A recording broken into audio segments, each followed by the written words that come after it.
Welcome everybody. I want to welcome all my friends that's here with me today. And this is Second Chance Ministries.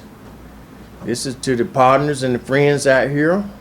We're back again and we got a good sermon for you.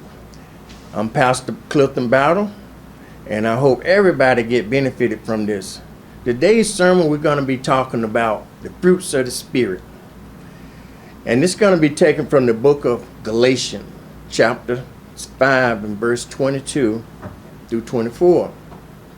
Now I got to say one thing about Paul. Whenever Paul came up and he was preaching to his audience, he came up with little catchphrases that caught people's attention. And today, it still works today. When you say something about fruit, it catch people's attention because most people, when you say something about food, they think about, I could use some food. I'm hungry or something like that. And this was the same thing that Jesus did. When Jesus was here and he was preaching, he would always use phrases that people could relate to. Fishermen, shepherds, things like that. People could relate to that. A lot of times, you get people that preach and they be using big words and big terms and, make themselves look educated. But a lot of time it goes over the people's head and they miss the message.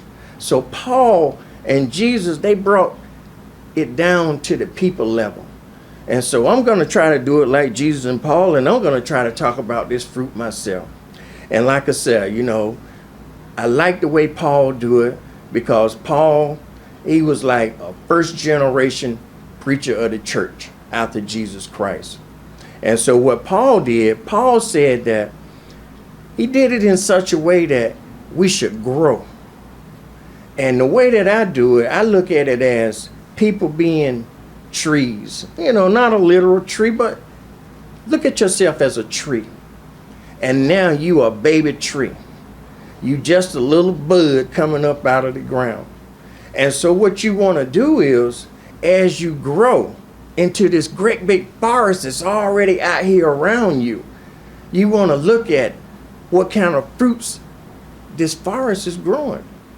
I mean, everybody out here in the forest ain't growing pecans, apples, oranges, and things like that. Everybody is not producing fruit. So Paul was looking at it like we want to grow up to produce fruit. And when you produce this fruit, people want to be around you and they want to be a part of your life. So how Paul came in with it, Paul came up with 9 terms to determine whether or not you are growing up to be a very healthy tree. And so we're going to break it down into these 9 parts. And the first thing Paul did was, we're going to read Galatians chapter 22 through 24 and give you an outline of what's to come. And it reads like this. But the fruit of the Spirit is love, joy, peace, patience, kindness, goodness, faithfulness, gentleness, and self-control. And it goes on to say, against such things there is no law. Those who belong to Christ Jesus, have crucified the sinful nature with its passions and desires. So Paul goes on to tell us about the law. Now, I'm not going to really get off into the law, but we know what the law says. Person that's living righteously, a person that's doing right, and this goes even to today. If you are living a righteous life, if you are doing what's right, when you see a police or any official, you don't get nervous. But if you are doing something wrong, if you are living unrighteous, then you have a cause to say, I'm under this law. I'm breaking the law. I'm not doing like I'm supposed to. But when you are doing accordingly, it's the same thing with the Word of God. When you are living a righteous life, you ain't got to worry about what kind of laws going on in the world, because most of the laws is governed around the Bible. They don't want to say it is, but it's mostly governed around that, governed around the 10 Commandments. So here it is. We're going to get started. And the first thing that Paul come out with is love. And love is fitting to be the first thing because the whole Bible is based on love. And if you remember 1 John 4:8, God is love. That is all he is. Even though, we may look at it sometimes and say, well, God, he don't love me because he wouldn't let me go through this and go through that. That's not how it is. Most of everything we go through in life, most of the time, we bring it on ourselves. The way we live and the things that we do. Sometimes it's the people that we associate with. But God is love. And when you tap into this love that God has, or let's just say, when you start doing simple things and you start devoting your life to God and turn everything over to him, a feeling come over you that really can't be explained. It can't be explained. It can only be lived. It's just like when you see a truly Christian person, they have that certain glow about themselves. It's a glow that you can't go into the store and put makeup on and get it. It's a glow that only you can get from serving God. And when you're serving God wholeheartedly, it just comes over you. People just want to be around you because you just got that personality about you, and they don't feel no harm gonna come against them from being around you. And this is that love that God put in your heart. And this is the first thing that they talk about. Now we can go as far as what Jesus said. Jesus put love like this. Jesus said to love somebody, to show true love, is to lay down your life for your brother. Now when he said brother, that includes sisters too. A lot of time, brother, we don't consider our sisters. We have to consider our sisters. He said lay down your life for your brother or your sister. And what he's telling us is this. We didn't understand what he was saying. Well, they didn't understand what he was saying then. And, they would look at it like we do today. Here it is, I have a good friend over here. And I would look at it sometimes and say, somebody may ask me, well, Pastor Ballard, would you die for that brother there? My first thing is to say, no, I'm not going to die for him. I want to live. Why would I want to die for him? Let him die for himself. Well, see, this is what Jesus was telling us, what this love is about. When we get this kind of love, our brother means more to us than ourselves. And this is the only way we can elevate in this love and understand this love that he's trying to get us to see. And so now we're building.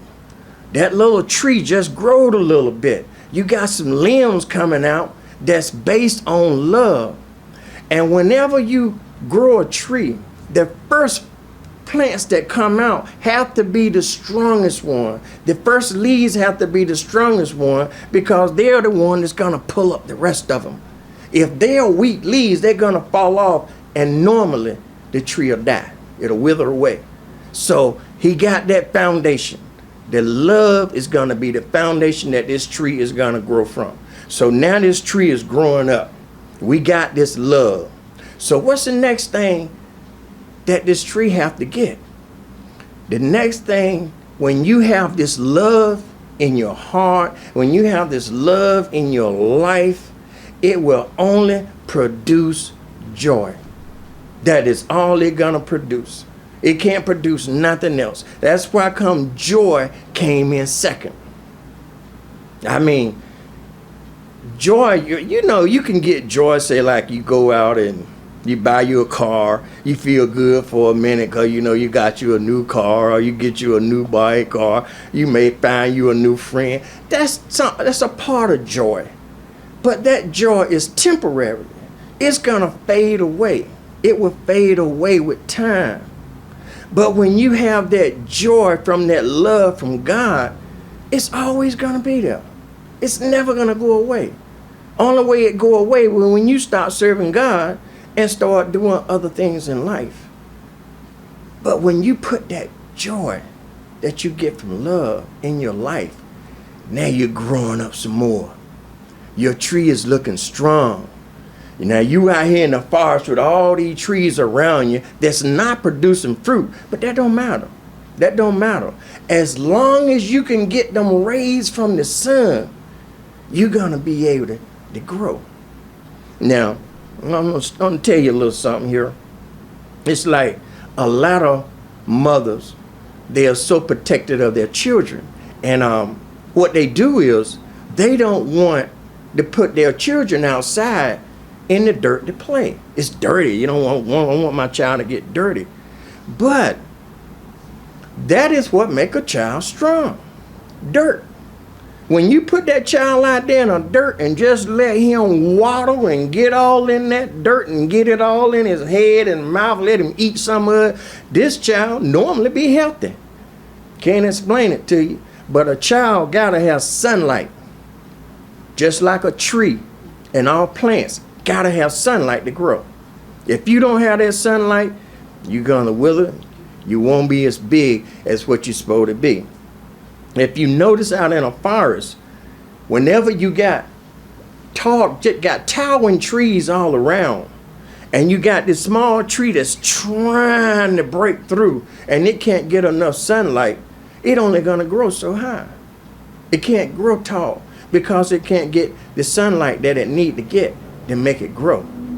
So a lot of times what we need to do is we need to take that child, put that child outside and just let him wallow around in that dirt. It can't hurt. We all made out of dirt. It cannot hurt him. It reminds me of my mother. You know, I don't know if nobody else ever did this, but my mother, she was a peculiar woman. And as we was growing up, we always wanted what she had. And somehow or another, our mother, she would always have a bag of dirt. And I'm saying, Mama, what you gonna do with this dirt? And she said, boy, leave me alone. And so I watches her. And every now and then she'll reach in the bag and pull out a piece of dirt and eat it. I said, Mom, you eating that dirt? She said, yeah, I mean, this dirt is good. She said, but you gotta know how to eat this dirt. So when you get big enough, I tell you all about this dirt. So as I grew, she told me, and all of us, all of her children ate dirt. We ate that clay dirt, but it just wasn't just any kind of dirt. It was a particular kind of dirt called clay dirt, and she knew how to go find it, and she taught us how to find it, and we ate dirt. Good dirt. Dirt was better than candy to us. And I'm looking at Mama like, how do you know this? You know, she never told us that. I guess it's something that she grew up from her parents and got it like that. But we grew up eating some dirt. So dirt won't kill you. It ain't gonna make you healthy either, because you can't eat so much of this dirt. But, you know, that was something that I remember that, you know, we did that. We ate dirt, clay dirt, good dirt. So, you know, like I said, put a child out there. Let them grow up. Let them get that sunshine on them. Let them grow in that. And that's the same way we should grow in God. Everything works accordingly. Now here we got love and we got joy. You would think, what else we need in life? You don't need nothing else. I got love, I got joy. I don't need nothing else. But this is not according to what Paul said. Paul said we need other fruit too, to branch out, to make our tree strong, make our limbs strong, make people want to come and pluck off of this. It's just like this message. If nobody can get nothing out of this message, they're not going to keep listening to it. So here it is. We got the love, we got the joy. Now we're going to go to the third one. Love and joy bring patience. Now I'm going to tell you a little something about patience. That is something that most of everybody today is lacking. One reason, back when we was coming up, it wasn't as many people in the world, wasn't as many cars, we didn't have too many places to go because it won't really know where to go. But now, it is so many places to go, so many people in the world that everybody's trying to get here and there, and ain't nobody really getting nowhere. So everybody's in a hurry. So whenever somebody get in my way, Now, like bro Oliver over there, he's slowing me down. You know, he can't move as fast as he used to move, so he's slowing me down now. So I ain't got as patient that I used to have. And I'm talking about now, the patient is so thin that we got people that go so far as to run people off the road with their car, get out of their car and fight one another, and even go so far as pulling guns and shooting, killing one another. Because they do not have enough patience to say, you know what, I can wait 5 minutes for this brother or this sister to get to where they need to get. Who knows why they gotta go slow the way they are? I know my brother here, you know, he ain't no young tender buck no more. You know, he gotta go slow.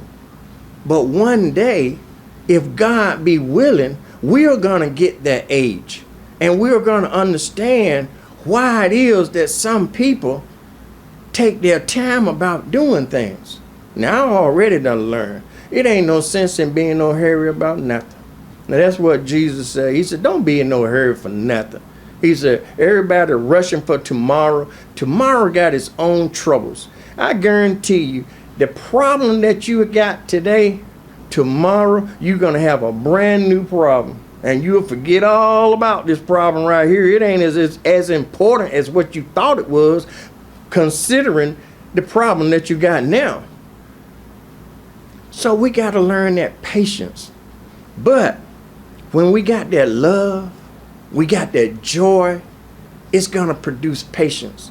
So now we can take our time. Whenever a brother come by and he say, you know, I ain't got no car, I need a ride somewhere, you know, you won't mind to say, you know what, I got time to take you there. Most people don't have time to take their brothers and sisters that's in need anywhere. They don't have time to look out for them, give them that care that they need. And I'm going to tell you, one day you're going to grow and be in that situation to where you're going to need somebody to have that same patience that you're asking for somebody else to have. So as we grow, learn to get that patience. You cannot get that patience without having the love of God and that peace that only, not peace, but the joy that only God can produce in your heart. So all of that will produce patience. Now, here it is. Out of all of these, you still got to go back to love. Never don't forget love. Love produces joy. Love produces patience. Now, love is going to produce something else. Because it's the foundation. It's the backbone. It's going to produce something else. So then we come to the fourth one, which is peace. Yes. Love, joy, peace. No, I said that wrong. I'm sorry. Peace and then patience. That's okay. They're still the same thing. Peace, patience. All love. Peace and patience going to be close anyway. But so now we come to peace. Now that's a hard thing right there. Here it is.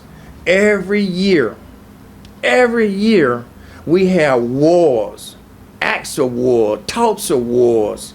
And here it is. They go into these big rooms. Here it is. The United States just came up, and they got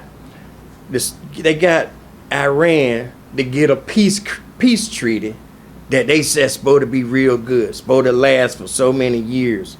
They done got so many peace treaties that they got all over the place. I mean, they got stacks of peace treaties that they done wrote to try to live by, but they can't live by them because it's not based on the love of God. If you make a treaty, you don't need a treaty when you're serving God. You don't need to write down something and say, you know what, here it is, brother, I'm going to make peace with you. I'm going to write it down on a piece of paper. If I have to write it down on a piece of paper, I'm telling you, well, I can take that piece of paper and tear it up. It don't mean nothing to me. But when you are serving God and God put that peace in your heart, a peace that only He can put in your heart, I guarantee you, when you lay down at night to go to sleep, to get you some rest at night, ain't nothing gonna disturb that sleep. You're gonna lay there and you're gonna just, the person can be asleep and you can look in their face and say, they just smiling and don't even know it, because they have that peace. They're not struggling in their night, worrying about, well, how am I gonna pay this bill? How am I gonna do this? And how is this right here gonna be taken care of? You gotta remember, if you take all of your troubles now, and you ball them up, and you walk up to Jesus and say, Jesus, you know what? Here go all of my troubles, all of my problems, all of my worries. Here you go. I'm going to go to sleep. You deal with this. And that's what we should do. This is what he tell us to do. Put your burdens on his shoulders, and he'll carry them for it. He said, it ain't too heavy for me. It's not too heavy. So that's what we want to do. We want to make sure that we take our burdens and give it to the Lord. Then you're going to get that peace that when somebody come up and say, well, you know what, I need $500 by in the morning, you say, you know what, in the morning you still going to be needing that $500 because I'm going to sleep. I'm not going to be worrying about no $500 or $200 or no dollars to tomorrow. And I'm not even going to worry about tomorrow, because if I got it, I give it to you. If I ain't got it, what I supposed to do? I'm going to keep right on living and having peace in my heart. I'm not going to be disturbed about what you're talking about, because whatever's going to happen is going to happen.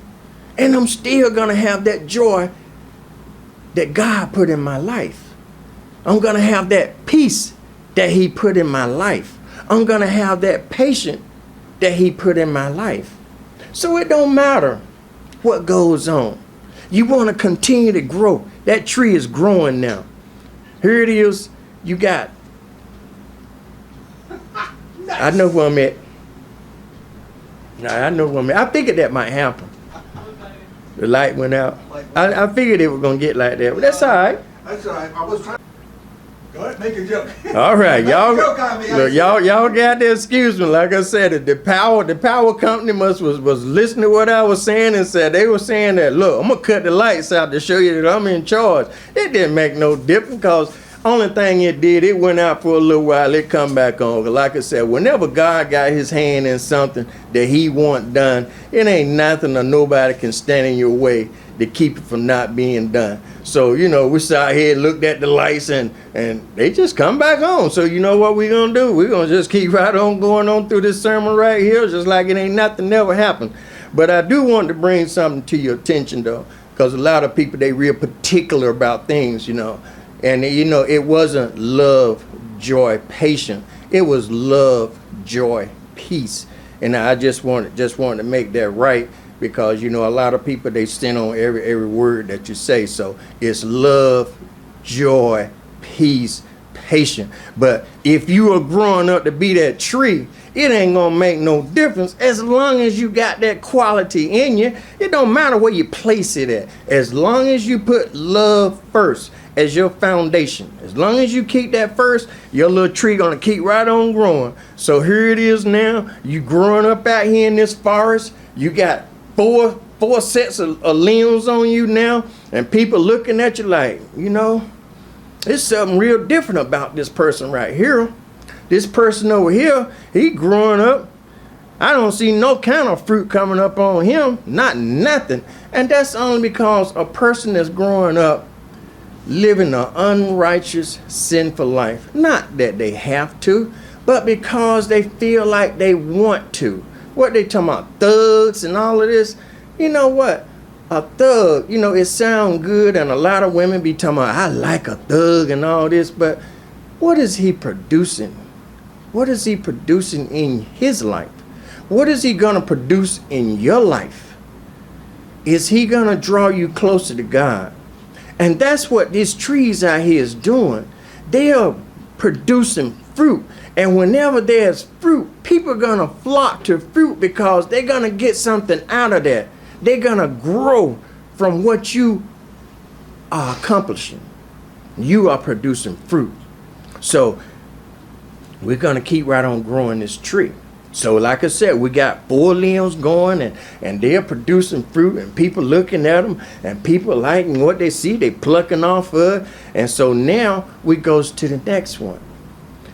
The next fruit that we're gonna produce is kindness. Let me make sure now. Let me make sure. Sometimes I get ahead of myself and think I know it all. But it's kindness. So here it is. We got patience. Now we're coming into kindness. Now kindness can be described as several different things. Some people say, well, you know what, that was a good act of kindness that you did. So how would you describe kindness? I would describe kindness like this right here. There's a lot of people that don't have cars, that need ride to churches. You can show an act of kindness by going to this person and say, you know what, if you want to go to church, I'll come pick you up and take you. That's an act of kindness. I'll do that for you. Or here it is. You may have a brother or a sister and you know that they're struggling. And you know they're struggling. And you go to the grocery store and you see them in there counting up dimes and nickels to pay for something. And you have the money. You could just pay for it for them. That's an act of kindness. Every act of kindness that you do toward somebody else, God will reward you for that. He's going to reward you. A lot of people, and I'm not going to get deep into this, but a lot of people look at it like, well, I don't donate no money because of this and because of that. Well, I want to tell you one thing that I know for a fact. Whatever you donate to a ministry, you're going to get back tenfold. I guarantee you that. But whatever you keep your hand closed in, that's yours. God said, you know what? You want that, that's yours, you keep that. That's not showing kindness. You know, not saying that nobody's going to say, well, you know, you ought to donate money to this and that. But it would be a kind gesture if you did. You know, nobody going to say, well, you know, don't do this right here. You know, every ministry needs support. And that would be an act of kindness by helping them out. And like I say, you know, you have to produce something inside yourself. You know, and I want to thank the ones that have donated to Second Chance Ministry. And we appreciate that, you know, and we ask more people to be a part of that. But like I said, we still going to go off God. God going to provide. God going to make sure that if this is what he wants, it's going to survive. It's going to happen. I want to thank Two Hats Publishing, because like I said, he donated his time, his efforts, his money, everything for our ministry. All of that is kindness. That is kindness, and you can't put a price tag on the kindness that these people have done. You just can't. And if you can, that means that, you know, you ain't doing something right. And so, you know, you can only thank God for him placing those people sporadically in your life to help you grow and to help you advance the word of God. Well, everybody, we've been going at this for a while, and we're going to stop now, and we're going to stop for a worthy cause, and we're going to take it back up in just a little while. This is William, hopefully your favorite videographer from Two Hats Publishing. I hope you enjoyed this video. If you like it, please leave comments below, or like, follow, or subscribe to us and get notices of all our videos. We love it, even when you call.